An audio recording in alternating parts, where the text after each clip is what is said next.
ቅዱስ አሐዱ አምላክ ከሁሉ በማስቀደም በአካለ ሥጋ አብዛኞቻችን አብረን ስለማናድር ያው የተለያየ የአኗኗር ስርዓትና አካባቢው ስለምንኖር ሰላምታ ጥሩ ስለሆነ ሰላምታ አቀርብላችኋለሁ።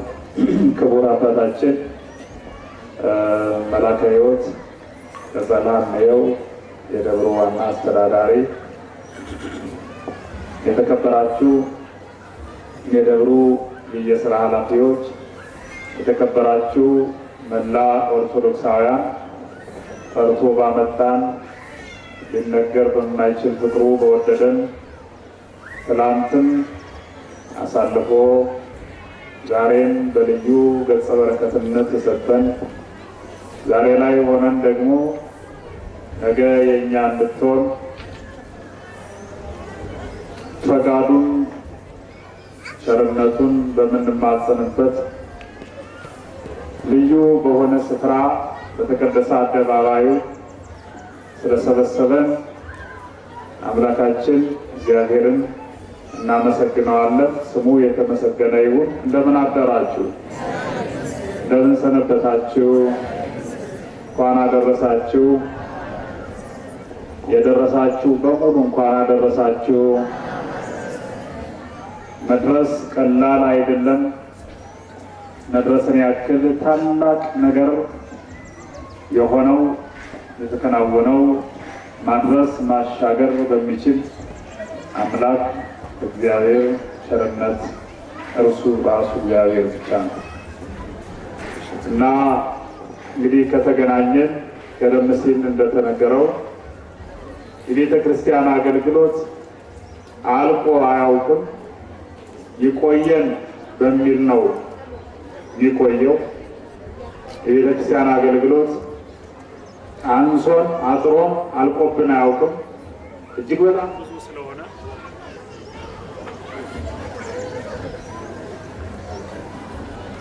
ትልቅ ላለበት አካል እንደ ምግብ የቆረስ ለመክፈት የምናድልበት ሁኔታ ነው የሚኖረው። የእመቤታችን ጾም ወይም የሱባኤ ሳምንት መሆኑ ይታወቃል። የእመቤታችን ውዳሴ የእመቤታችን ቅዳሴ ይተረጎማል። እሱ እንዲሆን የተፈለገው ዛሬ እንግዲህ ራሱ ሊቃውንቱ ተወያይተው ያደረጉት እኛ በውስጥ ቅዳሴዋን ውዳሴዋን እንተረጉማለን።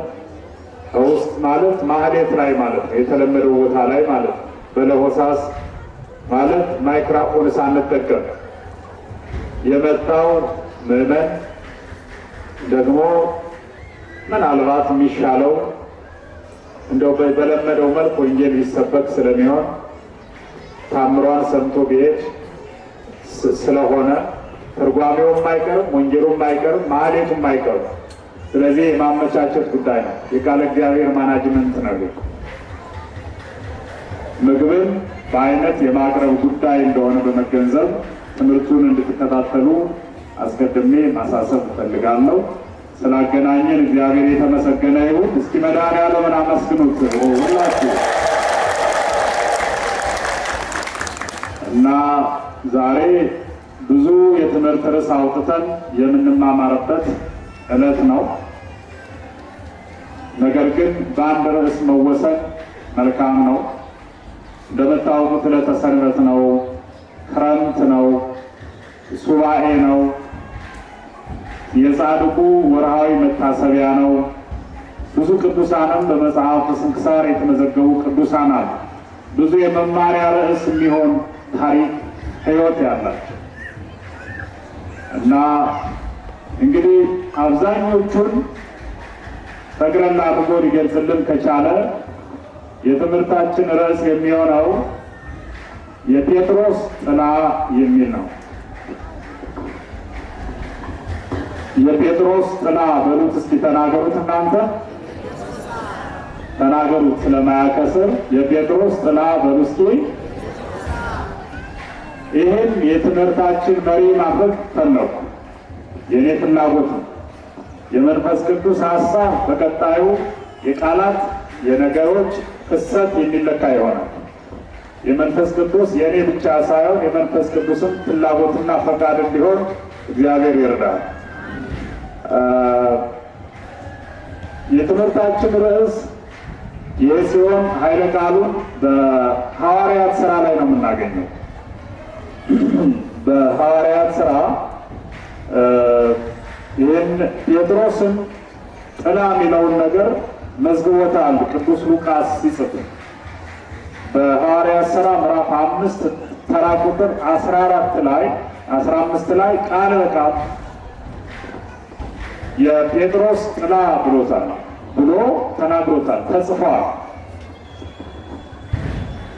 ኃይለ ቃሉ በውስጡ ነገረ ድህነት አለበት፣ ነገረ ክርስቶስ አለበት፣ ነገረ ቅዱሳን አለበት፣ ነገረ ማርያም አለበት፣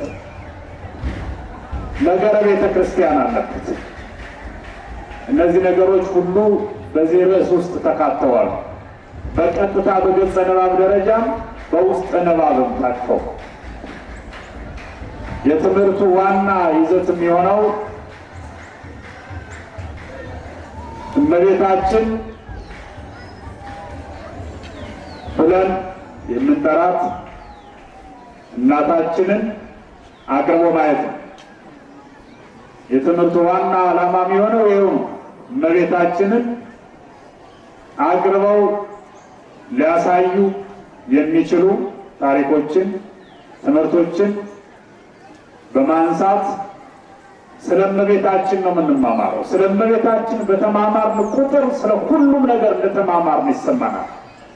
እመቤታችን ሁሉ ነገራችን ናትና ዛሬ የቤተ ክርስቲያኒቱ ሊቃውንት የያሬድ ልጆች የሚዘምሩት መዝሙር አለ።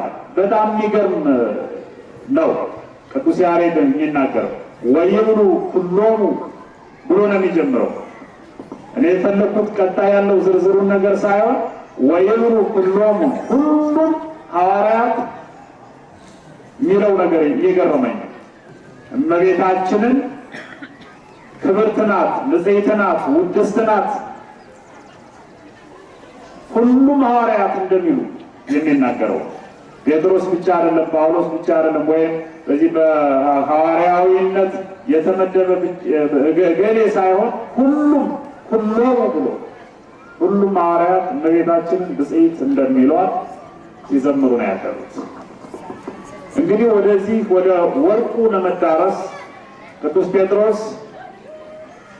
ከቅዱስ ጴጥሮስ ተነስተን መዳረሻችንን እመቤታችንን እናደርጋለን። የሕይወታችን ፍጻሜ፣ የጽድቃችን ዕጣነ ሞገር፣ የበጎ ሐሳባችን ማካተቻ፣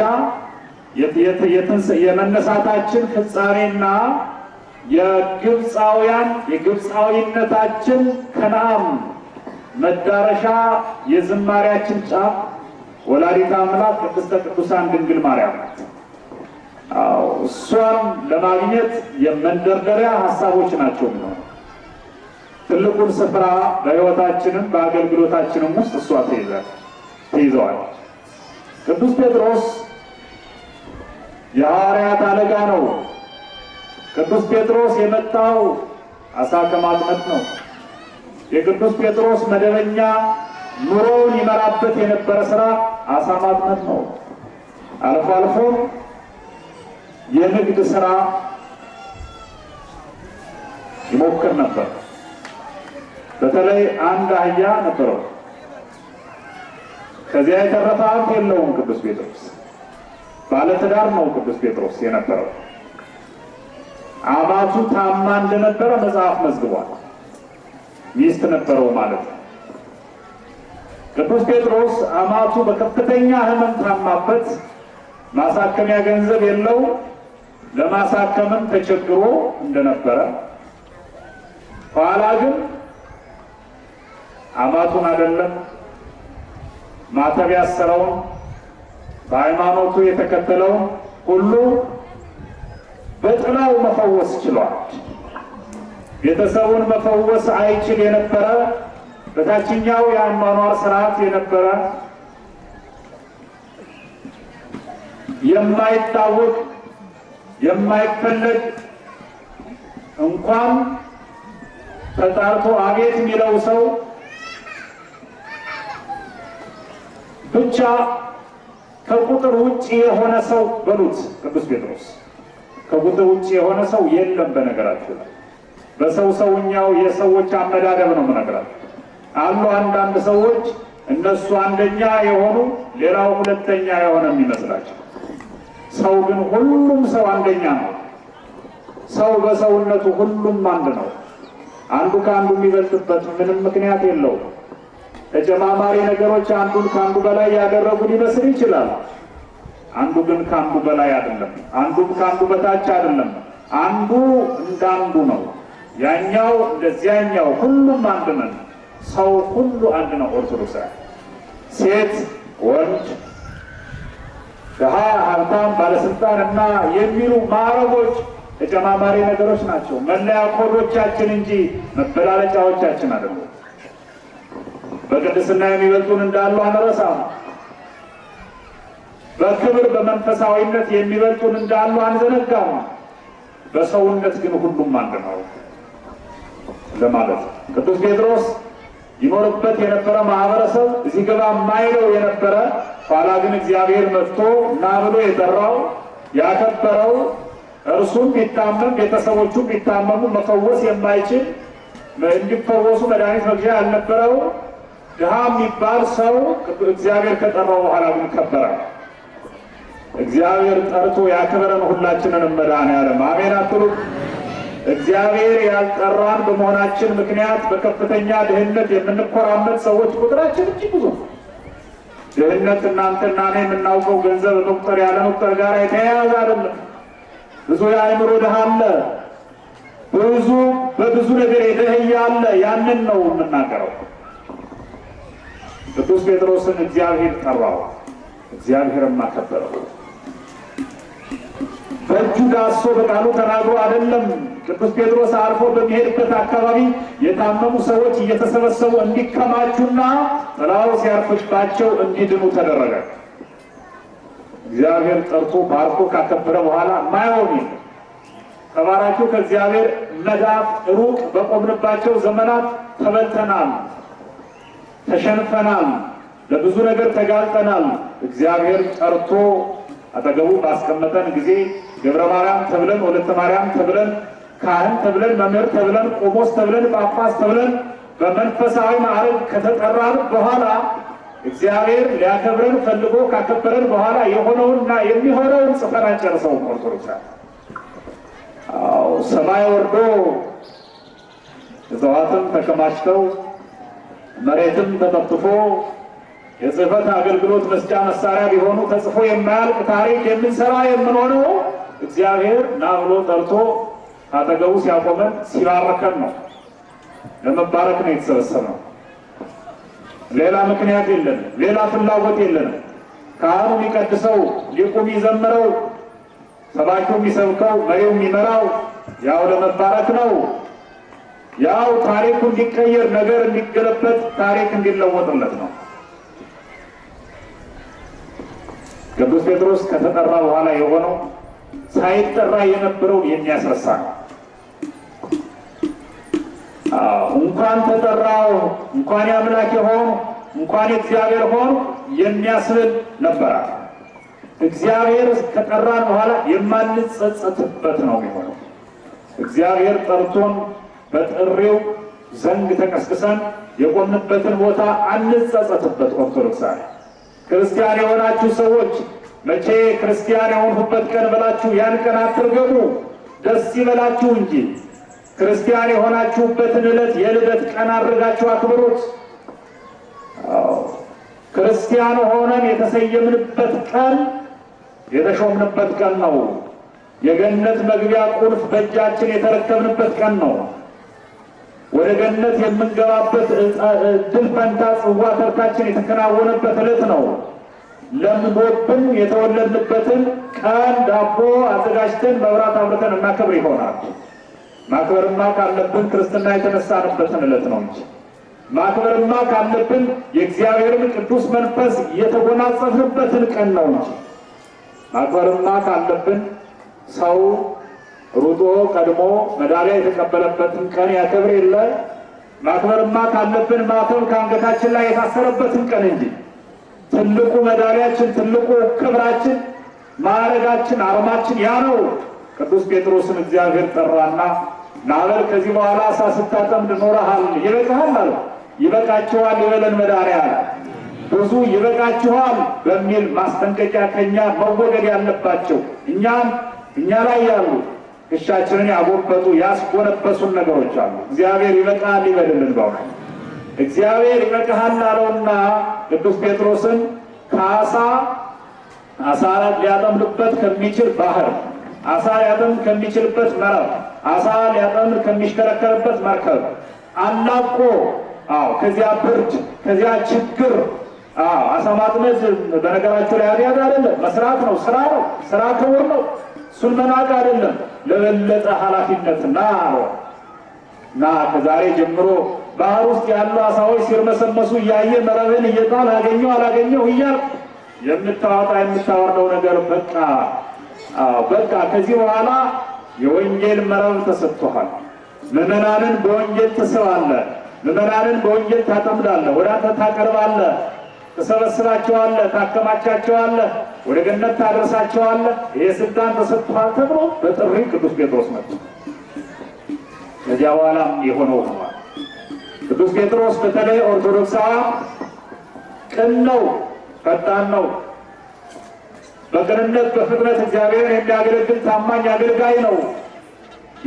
የሆነ ጊዜ ከበጎ ፍጥነቱ የተነሳ እግዚአብሔር ተቆጥቶት ነበር። ከቁጣው በኋላ ግን እግዚአብሔር ሹሞታል፣ የሐዋርያት አለቃ ብሎ። አንድ ጊዜ በግብረ ሐዋርያት ላይ እንደተመዘገበው ወደ ቤተ መቅደስ ይሄዳሉ። በሚሄዱ ሰዓት የታመመ ሰው አለ። የታመመው ሰው ገንዘብ ፈልጎ ጥያቄ ያቀረበለት፣ እኔ ገንዘብ የለኝም ያለኝ ፈውስ ነው ብሎ በገንዘብ ሊፈወስ የማይችለውን ደዌ ፈውሶት እንደ እምቦሳ ጥጃ ይዘል እንደነበረ ተጽፏል። ቅዱስ ጴጥሮስ እየተናገረ ይፈውሳል። ቅዱስ ጴጥሮስ እየዳሰሰ ይፈውሳል። ቅዱስ ጴጥሮስ እያስተማረ ሕሙማነ ነፍስን ሕሙማነ ሥጋን ይፈውሳል። በእንደዚህ አይነት ፈውስ እንዳልኳችሁ አማቱም ታማ፣ ሌላውም በቤተሰብ በሥጋም ይዘመደው የሚያውቀው ሁሉ ታሞ ብዙ ሰው ቀብረዋል ሞቶበት። ብዙ ሰው ታሞ ተጎሳቁሎ ሲያይ ኑሯል። እግዚአብሔር ይበቃል ብሎ ከጠራው በኋላ ግን ብዙውን ሰው በቃ ያለ ለብዙ ሰው ከችግር መላቀቅ ምክንያት የሆነ ቅዱስ ነው ቅዱስ ጴጥሮስ። በረከቱ ከሁላችን ጋር ይሁን። አንድ ወቅት የታመሙ ሰዎች እየተፈወሱ የመፈወስ ዝናው ከዓለም ጫፍ እስከ ዓለም ጫፍ እየተሰማ ቅዱስ ጴጥሮስ አለፈ ሄደ በተባለበት አካባቢ ሁሉ በአእምሮ የታመሙ የአእምሮ ሕመምተኛ ምንለው አሁን ያለው ከአንገት በላይ ያለው ከአንገት በላይ የህመም ችግር የገጠመውን ነው የአእምሮ በሽተኛ የሚባለው። በቤተ ክርስቲያን አስተምሮ ግን የአእምሮ በሽተኛ ማለት እውቀት የሌለው ማለት። ሕሙማነ አእምሮ የምንላቸው የአእምሮ ሕመምተኛ የምንላቸው ከእውቀት ከሃይማኖት እውቀት የተራቆተ አእምሮ ነው የአእምሮ በሽተኛ። ሃይማኖት የሌለው ስለ ሃይማኖት እውቀት ያልተማረ ስለ ሃይማኖት እውቀት መማር የማይፈልግ በነገራችን ላይ ያልተማረ አይደለም ኃጢአተኛ፣ መማር የማይፈልግ ጭምር። ያለ መማር አይደለም፣ በተለያየ ምክንያት ሰው ሳይማር ሊኖር ይችላል። እዚህ በኋላም አልማርም ብሎ አእምሮን መዝጋት ግን ትልቅ ሕመም ነው። ለዚህ የሚያስፈልገው ሳይካትሪስት ሳይሆን ወንጌል ነው። ለዚህ የሚያስፈልገው የአእምሮ ሐኪም ሳይሆን ወንጌል የሚያስተምረው ይግለጽልን መድኃኔዓለም። እንዲገለጥልን የሚያስፈልገው አእምሯችን ላይ ብዙ ነገር አለ። ቅዱስ ጴጥሮስ መጣ። በሥጋ የታመመውን በነፍስ የታመመውን እየፈወሰ የመፈወሱን ነገር ዓለም ሰማው። በዓለም ያለ ሕዝብ ሲሰማ ተሰበሰበ። ከዚያም እንደ ቅዱስ ጴጥሮስ የሚባል ሐዋርያ መጥቷል፣ የታመሙትን እየፈወሰ ነው፣ ተአምር በተአምር ሆኗል።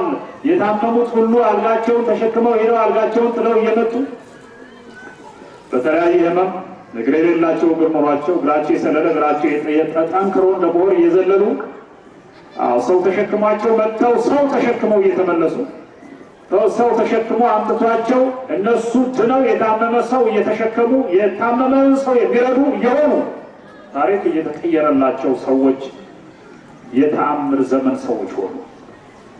የሚፈወስ ሰው በቁጥሩ እየጨመረ ዛሬ የሚታመመው ሰው በቁጥር ጨምሯል።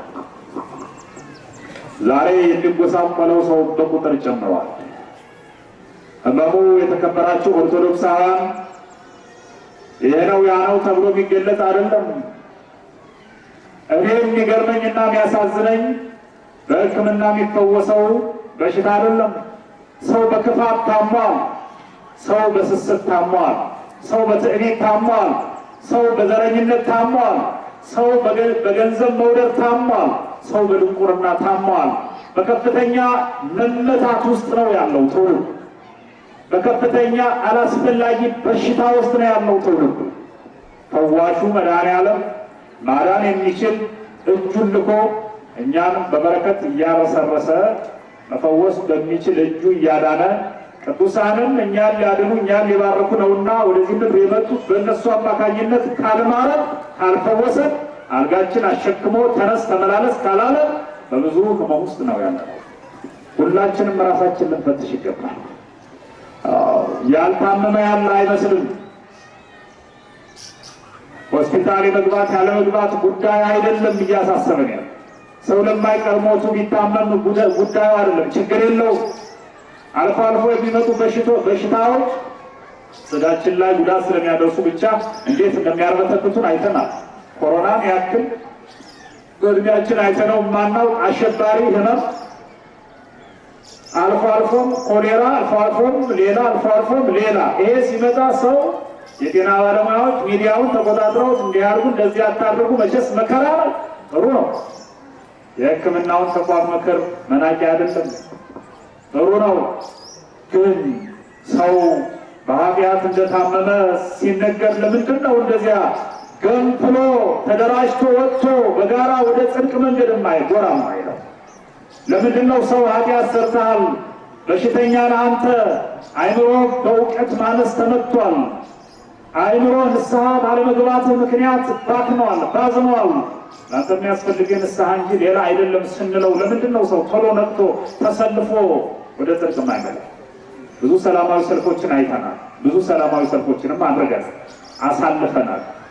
ለነፍሳችን ያልሆነም የሆነም በሙሉ ተደራጅቶ ለጽድቅ መውጣት አለበት። የቅዱስ ጴጥሮስ ጥላ ወዳለበት መፈወስ የፈለገ መባረክ የፈለገ ታሪኩ ተቀይሮ ቀና እንዲል የፈለገ ጎብጦ አጎንብሶ መሄድ የመረረው የሰለቸው ሆድ የባሰው እንባ በእንባ የሆነ ዓይን ያለው መሳቅ ያማረው መዘመር ያማረው መደሰት ያማረው መጥገብ መርካት ያማረው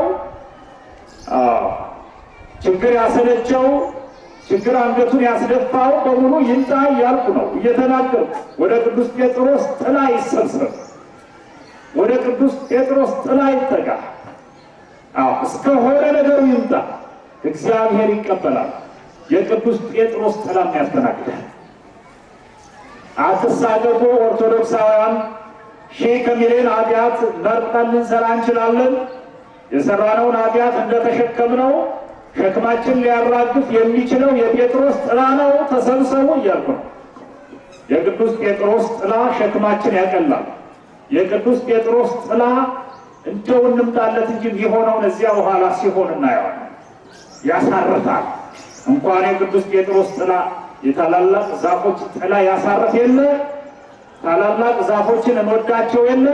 ከሩቅ የመጣ ሰው አረፍ ብሎ ስንቅ ቋጥሮ ከሆነ ስንቁን ተመግቦ ደክሞት ከሆነ አርፎ አይደለም ወይ?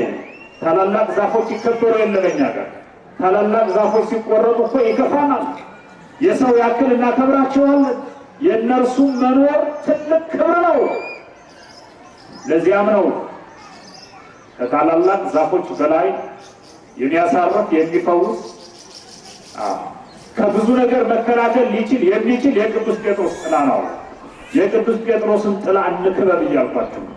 ብዙ ሰው ዕፀ በለስን ከቦ ቆሟል። ብዙ ሰው ዕፀ በለስን ከርቀት ይመለከታል።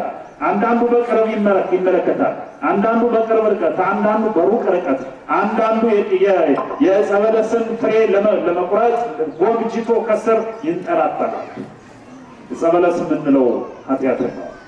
ዕፀ በለስ የምንለው ዛሬ በገነት ያለችዋን የተከተፈችዋን ዕፀ በለስ እንዳትጠብቁ ብዙ ዕፀ በለሶች አሉ የተተከሉ የሚታዩና የማይታዩ። በከተማው መሀል የተተከሉ ብዙ ዕፀ በለሶች አሉ፣ ብሉኝ ብሉኝ የሚሉ የሚያስጎመጁ ዕፀ በለሶች።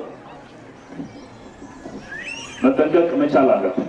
ማረፍማ ካለብን መጠጋትማ ካለብን ወደ ቅዱስ ጴጥሮስ ጥላ ነው። ወደ ቅዱስ ጴጥሮስ ጥላ የተጠጉ ሁሉ ሲፈወሱ አየ፣ እየዘመሩ ሲመለሱ አየ። ይሄ ለማኙ፣ ይሄ ሰባራ፣ ይሄ ውሩ፣ ይሄ ይባሉ የነበሩት ሁሉ መንገድ ላይ ሲገኙ ታሪካቸው ተቀይሮ፣ አዎ አይታችሁን ነበር አይናችን ታውሮ፣ መርታችሁን ነበር አይናችን ስለማያይ፣ አልጋ ላይ ተኝተን አይታችሁን ነበር፣ እንደዚህ ሆነን ነበር፣ ዛሬ ያ የሆነው ነገር ሁሉ የለም ድነናል ብለው ገንቦሳ ጥጃ እየዘለሉ ወደ ሰፈር የተቀላቀሉ ብዙ በሽተኞች የቅዱስ ጴጥሮስ ጥላ ስር ስለተሰበሰቡ የቅዱሱ ጥላ ይፈውሳል። ቀላል ጥላ እንዳይመስላችሁ ኦርቶዶክሳውያን፣ ጥላ ግን አገኝቷችኋል። ኦርቶዶክሳውያን ጥላ እኮ ነው የምላችሁ። ይሄ የያዘው ይሄ ወረቀት ነገር አይደለም እኮ ጥላ ነው። ይሄ እናንተ የያዛችሁት ለፀሐይ ለዝናብ መከላከያ እሱ እንዳይመስላችሁ። ቅዱስ ጴጥሮስ ጥላ ዘርግቶ እንደዚህ አይደለም። ይሄ ጥላ ከኛ ጋር ጥላ አይደለም፣ ጥላ አብሮን የሚዞር። አንዳንድ ሰው መቼስ ሲናገር ጥላ የጠፋኝ ይላል። ጥላዬን እየመጣ ጥላ እኮ አይለይም፣ አብሮ እኮ ነው ያለው። ጥላ እኮ ከኛ ተለይቷል። ያው ጥላ እንግዲህ ጠፋም ከተባለ ወደቀም ከተባለ የገዛ ነው እሱ ያመጣ ነው ቅራቅንቦ፣ እሱ ሌላ ነገር። ይሄ አይፈውስም፣ ይሄ አይፈውስም። የተለጠን ነው ከላይ እንደዚህ የምንዘረጋው ነገር ፀሐይና እንትን ነው የሚከላከልን ዝናብ። የቅዱስ ጴጥሮስ የራሱ የአካሉ ጥላ ነው እያልኳቸው ያለ የሚፈውስም የቅዱስ ጴጥሮስ የአካሉ ጥላ ነው። የአካሉ ጥላ ወደ ምስራቅ ወደ ምዕራብ ሲዞር ሕመምተኞች እየዞሩ ቅዱስ ጴጥሮስ እኮ ኑ ከጥላ አጠገብ ተቀመጡ ብሎ አይደለም፣ እሱ ስራውን እየሰራ ነው። ያመኑ ሰዎች ግን ከጥላው ጠጋ ብለው ይቆማሉ። ያመኑ ሰዎች ወደ ጥላው ጠጋ ብለው ሲቆሙ፣ ሲቀመጡ፣ ሲተኙ ወስደው የታመሙ ሰዎች ጤነኛ ሰዎች ወስደው ሲያስገቧቸው እየዳኑ እየዘመሩ እየዳነ ሄደ እየዳነ እያሉ እየዘመሩ ወደ ቤታችን ይመጣሉ። አሁን ያለነው ኦርቶዶክሳውያን በቅዱስ ጴጥሮስ ጥላ ስር ነው። ጥላ ምንድን ነው የሚለውን ነገር ልንገራችሁ ካለን ሰዓት አንፃር። ቅዱስ ጴጥሮስና የቅዱስ ጴጥሮስ ጥላ እንዲሁም ደግሞ የእግዚአብሔር የማዳን ስራ ሶስት ነገሮች አየን ማለት ነው። ቅዱስ ጴጥሮስን አይተናል፣ የቅዱስ ጴጥሮስን ጥላ አይተናል፣ የቅዱስ ጴጥሮስን ጥላ ምክንያት አድርጎ እግዚአብሔር የሰራውን የማዳን ስራ አይተናል። አየን፣ ሶስት ነገር አየን ማለት ነው። የቅዱስ ጴጥሮስ ጥላ እንደው ዝም ብሎ ጥላ ስለሆነ ብቻ አይፈውስም። የኔ ጥላ አጠገብ ብትቆም ከፀሐይ ሊከላከል ይችላል፣ ሌላ ጥቅም የለውም። የቅዱስ ጴጥሮስ ጥላ ግን ዝም ብሎ ጥላ አልነበረም። በተፈጥሮ የተገኘ ጥላ ብቻ አልነበረም፣ በቅድስና የተገኘ ጥላ ነው። ቅዱስ ጴጥሮስ አካል እኔ እኮ የሚገርመኝ ኦርቶዶክሳውያን የቅዱስ ጴጥሮስን አካል ብንነካማ እንዴት እንፈወስ? ጨርቁን የለበሰውን ካባ የሚነኩ ተፈውሰዋል፣ በቃሉ ተፈውሰዋል። እንዳልኳችሁ ነው፣ ሲባረካቸው ተፈውሰዋል። ይባስ ብሎ ደግሞ ጥላው ፈወሳቸው። ወይ ቅድስና! የገብረ መንፈስ ቅዱስ ጥላ ኢትዮጵያን በሙሉ እየባረከ ኢትዮጵያ የምትባለን ሀገር የጻድቁ የገብረ መንፈስ ቅዱስ ጥላ እንዳይለያት ቃል ኪዳን ተሰጥቶ የለ የእመቤታችን ጥላ ኢትዮጵያ ላይ አለ አይደለ? የአካላቸው እኮ ነው፣ በመንፈስ አይደለም። የአካላቸው የራሱ የኢየሱስ ክርስቶስ ጥላ እኮ ኢትዮጵያን ጋርቷል። ታሪክ ይሄን አይደል ነው። ወደ ጣና ቂርቆስ በዚህ አልፈው እናቱን ይዞ ክርስቶስ ዮሴፍ ሲያልፉ እኮ በዚህ አልፈው ሲሄዱ ጥላቸው አርፎበታል። የተባረከ ሀገር እኮ ነው ሀገሩ። የኢትዮጵያን ደጋግሞ እግዚአብሔር መልካም የሆነ ጥላውን ይጣልባት። በእውነት ቅዱስ ጴጥሮስ ጥላውን ይጣልባት። አሜን በሎ። ገብረ መንፈስ ቅዱስ ጥላውን ይጣልባት። የተባረከች ምድር ያድርጋት ኢትዮጵያ። የቅዱስ ጴጥሮስ ስጋ ቅዱስ ነው፣ አካሉ ቅዱስ ነው፣ ንጹህ ነው። ንጽሕናው ቅድስናው ከእርሱ አልፎ የለበሰው ልብስ ላይ አረፈ። የለበሰው ልብስ ደግሞ እንዳለ እንደቆመ እስከ አካሉ ድረስ ጥላ ሆኖ ጥላው መፈወስ ጀመረ። ይሄ ክብረ ቅዱሳንን የሚገልጽ ነው። ለቅዱሳን ያለን ክብር ከፍ እንዲል ማሳያ። እስኪ ስትመሰክሩልኝ ልስማ፣ ደስ እንዲለኝ በእውነቱ ነፍሴ ደስ እንዲላት። በማን ጥላ ስር ናችሁ? በቅዱስ ጴጥሮስ በሉኝ እስኪ። በማን ጥላ ስር ናችሁ? አይሰማም እኮ። በማን ጥላ ስር ናችሁ? እርግጠኞች ግን አይደላችሁ። ነን በሉ እስኪ። እስኪ አይሰማም። አመሰግናለሁ። እርግጠኛ ካልሆናችሁ ዝም ማለት ነው ያለብህ። አትነካኩት ብዬ። እርግጠኛ ከሆንክ ደግሞ መመስከር ነው። እንደዚያ እኮ እርግጠኛ ናችሁ። በጣም ጥሩ ብላችኋል። በቅዱስ ጴጥሮስ ጥላ ስር ነን። ያማ ባይሆን እንዴት እንኖራለን? የቅዱስ ጴጥሮስ ጥላ እኮ የቅዱስ ጴጥሮስ ጥላ ዝም ብሎ ጥላ ሳይሆን እመቤታችን እንደሆነች መጽሐፍ ይናገራል። የቅዱስ እመቤታችንን የቅዱስ ጴጥሮስ ጥላ ናት ይላል ደራሲው በዜማው። ማርያም ለጴጥሮስ ጽላሎቱ ወለጳውሎስ ሰበኑ ብኪ ምውታን ሕያዋነ ኮኑ ወሐዋርያት መላእክተ በሰማይ ኮነኑ ይለዋል። በድርሰት አቅርቦ በዜማው ቅዱስ ያሬድ በተለይ እነዚህ ከቅዱስ ያሬድ በኋላ ከእሱ ጋር በሱ ጊዜ የነበሩትን ደራሲያኑ የደረሱትን የጻፉትን ወደ ዜማ በማምጣት ስንኝ በመቋጠር አዚሞ እግዚአብሔርን አቅርበን እመቤታችንን ቀርባ እንድትታየን በሚያደርግ መንገድ ማርያም የጴጥሮስ ጥላው አላት። የጴጥሮስ ጥላ ስንል ጥላ በቃ ጥላ ብለን ምን ሄዳለን? እመቤታችን የቅዱስ ለካ ትፈውስ የነበረች ይህች ጥላ የእመቤታችን ስለሆነ ነው። ቅዱስ ጴጥሮስ ጥላውን የእመቤታችን ምሳሌ ናት። ራሱ ቅዱስ ጴጥሮስ የእመቤታችንን ስም የእመቤታችን ልጅ ስም እየጠራ ነበረ ሕሙማን የሚፈውሰው። ዝም ብሎ ጥላው ስለቆመ አይፈውስም። ጥላው አጠገብ መጥተው የተቀመጡ ሰዎችም አይፈውሱም። የጥላው ፈዋሽነት ምስጢር እመቤታችን ነች። የቅዱስ ጴጥሮስ ጥላ ያላት እመቤታችን ዓለም በሰማይም በምድርም ዳነ የተባለ ሁሉ የዳነው በእመቤታችን አማካኝነት። ለአንዳንዶቹ ሊከፋ ይችላል። ይሄ እውነቱ ግን ይሄ ነው። ዓለም የዳነው በእመቤታችን አማካኝነት ብቻ ነው። በእመቤታችን አማካኝነት ብቻ ነው። ምን ማለት ነው? ከእመቤታችን ክርስቶስ ተወልዶ ነው ማለት ነው። በሌላ ነገር መድኃኔ ዓለም የሚለው የማዕረግ ስም ዓለምን የማዳን ዓለምን ማዳኑን የሚገልጸው ትክክለኛው ስም መድኃኔ ዓለም የሚለው መድኃኔ ዓለም የሚለው ስም ያገኘ ነው በእመቤታችን በስጋዋ በነፍሷ እሷን ተዋህዶ ቅዱስ ጴጥሮስና ሌሎቹም ሐዋርያት ወደ ጳውሎስ ሰበኑ የቅዱስ ጳውሎስ ማዕረግ ቅዱስ ጴጥሮስ ቅዱስ ጳውሎስ የቅዱስ ጳውሎስን ልብስ የቅዱስ ጴጥሮስን ልብስ የቅዱስ ጴጥሮስን ቃል የቅዱስ ጳውሎስን ቃል የቅዱስ ጴጥሮስን ጥላ የቅዱስ ጳውሎስን ጥላ የቅዱሳኑ ሁሉ ጥላ ፈዋሽ የሆነው አዳኝ የሆነው ታምር ሰሪ ድንቅ አድራጊ የሆነው የጥላቸው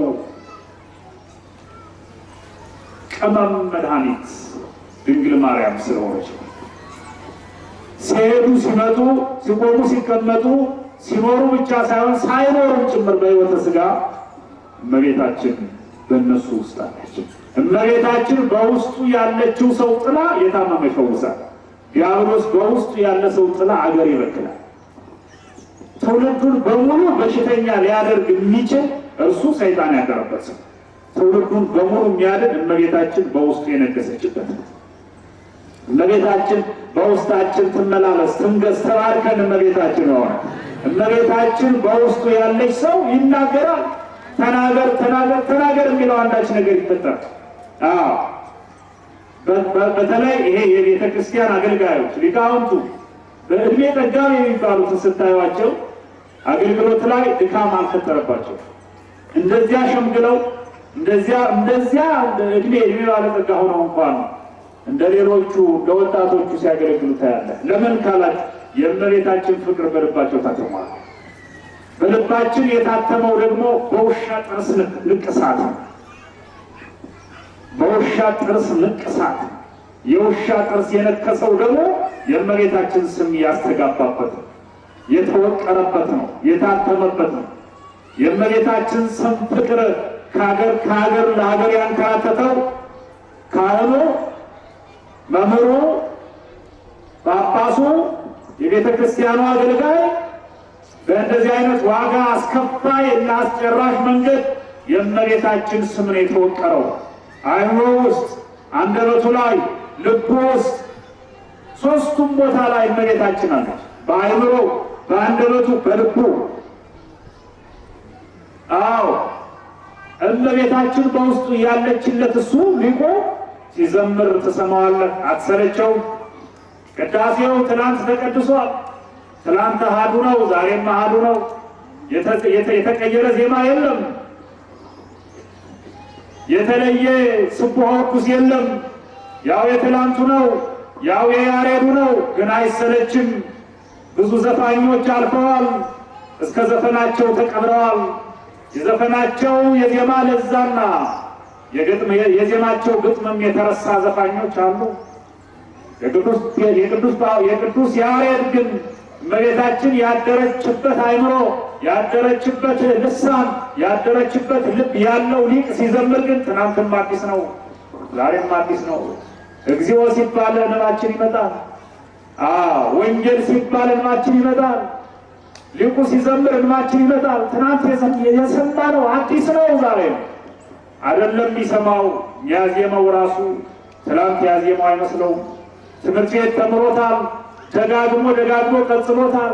ማህሌት ላይ ተከብሮ ከጸናጽል ከመቋሚያ ጋር ዋህዶ ሲጮኸው ይገርመዋል፣ ይደንቀዋል። በተለይ በተመስጦ፣ በተለይ በእምነት፣ በተለይ ለመጽደቅ ባለው ጽኑ ፍላጎት ላይ ተመስርቶ ማህሌት የሚያገለግለው አገልጋይ የማርያም ስም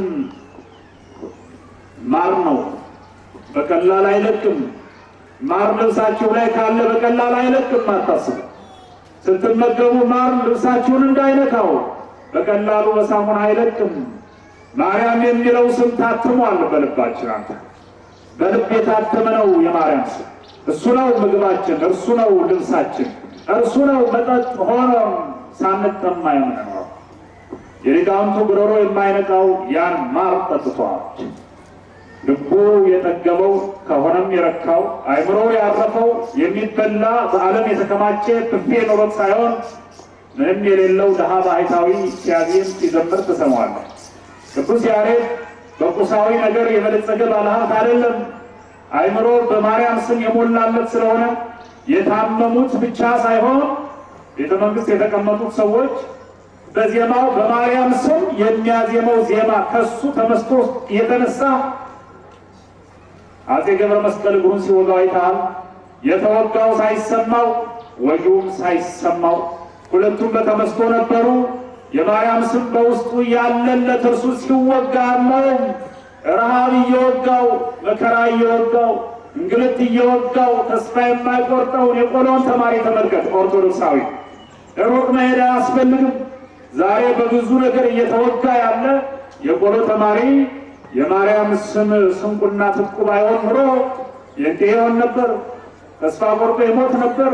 የመጣ ይምጣ ብሎ ፈንጂ እየተጣለበት የማርያምን ስም ሰላም ለኪ እያለ የሚያዜም ኢትዮጵያ ምድር ውስጥ ያለ የቆሎ ተማሪ ታያለ። ሩቅ አትሄዱ፣ እነሱን ብቻ ተመልከቱ። የማርያም ስም ነው ምስጢሩ። የጴጥሮስ ጥላ ይለዋል። ይሄ ነው ሲያርፍብህ የተወጋው መወጋት የማይሰማ ትሆናለህ፣ ትፈወሳለህ። የምንፈወስበት መድኃኒት ነው ያጥላ። እርሱም እመቤታችን ነው። እንደው ምን ያክል እግዚአብሔር ቢወደን ነው እናንተ ማርያምን የሰጠን። ድንግል ማርያምን ከመስጠት በላይ ደግሞ ስጋውን ሰጠ። በላይ አንለው ያ ስጋ የእሷ ስጋ እንደው እኔ ግርም ይለኛል። እግዚአብሔር ይወደኛል እንዴ እልና ስመራመር መቼስ ሳነብ እንደዚህ ያለ አዎ ይወደኛል እንጂ ከምልባቸው አንዱ እመቤታችንን መስጠቱ። ለዮሐንስ እነኋ እናትህ ሲለው እኮ መልአከ ምሕረት እነኋት ማርያም ማለቱ አይደል? ገብረ ማርያም ገብረ እግዚአብሔር እናት እናትህ ማለቱ አይደለም። ከዚያ በኋላ ተቀባዩ አካል እንደ ቅዱስ ዮሐንስ መሆን ይገባዋል። ወሜቲ ሰዓት ነሳ ወእት ውረድ ወአይተዋ ቤቶም ይባል። እመቤታችንን ተቀበል ሲባል እንዴ እሺ ብሎ ደስ ብሎ እየዘመረ እልል እያለ ወደ ቤቱ የሚወስድ ቤት የሚባል ደሳሳ ጎጆ አይደለም። የእኛ ቤት አእምሯችን ነው። የእኛ ቤት ልባችን ነው። ማርያም አንግሰን የምናስቀምጥበት የማርያም ማደሪያ ማህደረ ማርያም የእኛ አእምሮ ነው፣ የእኛ ልብ ነው። እንደዚህ አይነት ሰዎች ስንሆን እንደ ቅዱስ ጴጥሮስ ጥላችን መፈወስ ይጀምራል። ተናግረን አይደለም፣ ዳሰን አይደለም፣ አካላችን ተነክቶ አይደለም፣ ልብሳችን ተነክቶ አይደለም። ጥላችን ሲያርፍበት የሚፈወስ ትውልድ የሚፈጠረው እመቤታችን እኛ ላይ ስትኖር፣ አብራን ስትኖር፣ በተግባር እሱ እንዲሆን መስራት አለብን። የተከበራችሁና የተወደዳችሁ ኦርቶዶክሳን ትምህርቴን ለማጠቃለል እንዲያመቸኝ የጴጥሮስ ጥላ ብለን ዝም ማለት ሳይሆን የፈለግነው የቅዱስ ጴጥሮስ ጥላ ያልናት እመቤታችንን ስለመሆኑ መናገር ፈልጌ። እመቤታችን ታስፈልገናለች። ጥላችን ከለላችን ሆና ነው የምታስፈልግ። ከብዙ ነገር መዳንን ችግር እንዳይደርስበት ሁሉ ይፈልጋል። ችግር እንዲደርስበት የሚፈልግ ማንም የለም። እንዲራብ እንዲጠማ የሚፈልግ የለም። እና ከሚደርስበት ሁሉ ችግር መጠለያ ጥላ ምን ይዘው ጥላ የለም። ለፀሐይ መከላከያ አንድ ሰው ምን አሉ፣ ጥላ ለምን እንደሚጠቅም ታውቃለህ ግሩም አለኝ። አስረዳኝ አልኩት። መቼስ አውቃለሁ አይባል። ይሄን ታውቃለህ ስትባሉ አውቃለሁ አትበሉ፣ አስረዳኝ ነው ማለት። እንደዚህ ብሎ አውቃለሁ አይባል። ያ ሰው ካወቅማ ብሎ ጥሎ ሊሄድ እውቀት ይከፈልባቸዋል። ታውቃለህ በእርግጥ ያሁኑ አውቃለሁ ነው ማውቀውን ሁሉ እኮ አውቃለሁ የሚለው ነው የሚበዛው የኔ ቢገኝ እና ለምሳሌ አሁን ልጠይቃችሁ እንዳትሳሳቱ፣ በትክክለኛው መንገድ መልሱልኝ። እግዚአብሔርን ታውቁታላችሁ? አዎ በጣም የሚገርም ነው። በቃ ተማምረናል ማለት ነው። ዝም አላል። ያው ተምሯም የራሳ ተማሪ እናይዘና እናውቀዋለን እኮ ግን ማወቅ ባለብን ልክ ስላላወቅ ነው። አሁን እናንተ ታውቁታላችሁ ስል ዝም ትክክለኛ መልስ ነው የመለሳችሁ። እስኪ አንተ ንገረንና እዚያ በኋላ እንመካከራለን የምትሉ ትመስላላችሁ። ታውቃላችሁ ስል ዝም ማለት እስኪ ተናገርና እንስማህና ከዚያ በኋላ ተካወቅከው በላይ እውቀት ካለ እንጨምርሃለን፣ ከበለጥከን ታስተምረናለን፣ ካነሰ ያንተ እውቀት ደግሞ ከኛ ካነሰ ያኔ እንነግርሃለን። መልሱ እሱ ነው። ዝም ማለታችሁ በቂ መልስ እና እንዲያው እንደዚህ አይነት ነገሮች አሉ ለማለት ያክል ነው። ታውቃለህ ሲባል አውቃለሁ ሳይሆን እስኪ ንገረኝ ነው የሚባል። ምን ለማለት ፈልጌ ነበር ባካችሁ ረሳው። ጥላ ለምን ይጠቅማል? አመሰግናለሁ። በሆነ ተረዳችሁኝ። አየህ እና ጥላ ለምን ይጠቅማል ሲለኝ እስኪ አስረዳኝ አልኩት። እኔ አንደኛ ጥላ የያዘ ራሱ ነው እኔ ያዝኩት በዚያ ሰዓት። እስኪ አንተ አስረዳኝ ጥላ የያዝከው አልኩት። ዘረዘረልኝ። ይሄ የሚያዘውን ጥላ ነው የምነግራችሁ። ፀሐይ ለመከላከል እሱን አውቀዋለሁ። ጥላ ዝናብ ለመከላከል ቀጥል አልኩት። ያው ማውቀውን እየቀጸልኩት ነው። ጥሩ ነው፣ እኔም አውቀዋለሁ።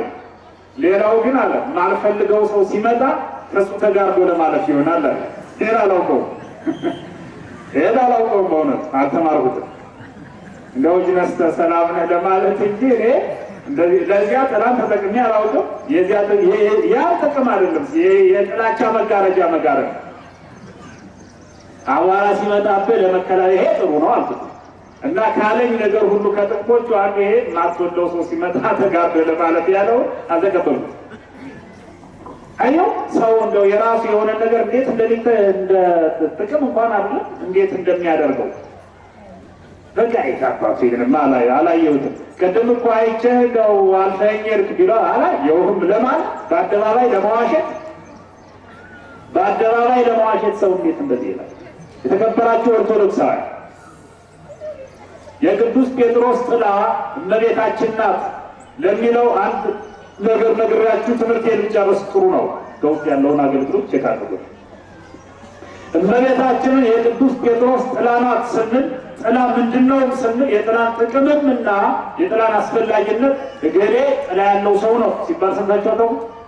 እገሌ ጥላ ያለው ሰው ነው ይባላል። እንደው ከበር ያለ ነው ማለት ነው አይደል? እንደዚያ ማለት ነው የተቀባ ነገር ነው። እንደው ዝም ብሎ በተለይ ክርስቲያን የሆነ ሰው ይለያል ከብታደ ክርስቲያን የሚላችሁ ሰው ገጥሟቸው ዝም ብሎ አይቶ እኮ ነው ማለት ክርስቲያን የሚባል ክርስቲያን ከሆናችሁ ስለተቀባችሁ ጥላ አላችሁ፣ በሆነ አካባቢ ሁሉ ሞገስ አላችሁ። አንዳንድ ጊዜ ጊዜው ሲገጥመኝ ሲመቻችልኝ የማያስቆንን ነገር ሚዲያ ላይ ያለ ቴሌቪዥን መስኮት ሚዲያ እከታተላለሁ እና ይሄ ክርስቲያን ስትሆን ትለያለህ የሚለውን ልነግር ፈልጌ በሚዲያ አንዳንድ በተለይ ሯጮች ስፖርት እኔ ምን እንደሆነ አላውቅም። በነገራችን ላይ ስፖርት መንፈሳዊ ስፖርት ነው። በእኔ ቤት ስግደት የኔ ስፖርት ነው፣ መንፈሳዊ ስፖርት ነው። ስጋ ይንቀሳቀሳል፣ ነፍሴም ትጸድቃለች። እዚያ ውጭ ያለው የስፖርት ካሪኩለም እኔ አልተማርኩትም፣ አላውቀውም። እና ሯጮች ይሮጡና ሲያሸንፉ ያማትባሉ። አንተ ክብር ነው የሚሰማኝ እንደዚህ አይነት ነገር ሳይ፣ በእውነት ነው የምነግራቸው። በዓለም አደባባይ ክርስትና ስትመሰክር ከማየት በላይ ክብር የለም። እንደዚህ እኮ አንዷ ሯጭ ደግሞ አስታውሳለሁ ሩጣ ስትቀድም ከውስጧ ልብሷ ውስጥ የእመቤታችንን ስዕል አድኖ አውጥታ ስትስም አይቻታለሁ። ትክክል ነው አይደል እኮ? ጥላ ያለ ሰው መሆን እንደዚህ አይደል? ይኸውልህ እሷን ይዘህ ስትሄድ ጥላ ያለ ሰው ትባላለህ። ያለው ሰው መሆን ያስፈልጋል። ጥላ እመቤታችን ናት። ከውስጧ አውጥታ እናቴ ብላ ስትስማት አየዋት። በእውነት ክብር ይሰማኛል እንደዚህ አይነት ነገር ሳይ።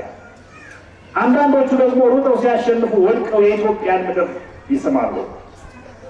ከሌላ ሀገር ሄደው ተወዳድረው አሸንፈው ወደ ኢትዮጵያ ሀገራቸው መጥተው ኤርፖርት ላይ ሲደርሱ የኤርፖርትን ሜዳ የሚስሙ አሉ። አንተ ምድሪቱን እንደተባረከች የሚያውቁ ኢትዮጵያ የምትባል ሀገር ታላቅነቷን የሚያውቁ በተለያየ ጥቅማ ጥቅም ተከፋፍለው እንደ ቅርጫ ስጋ ሊበሏት ሳይሆን የሚፈልጉ ይችን ሀገር የሚወዱ ሰዎች ለዚህች ሀገር መሬት ተንበርክከው አፈሯን ይቀባሉ።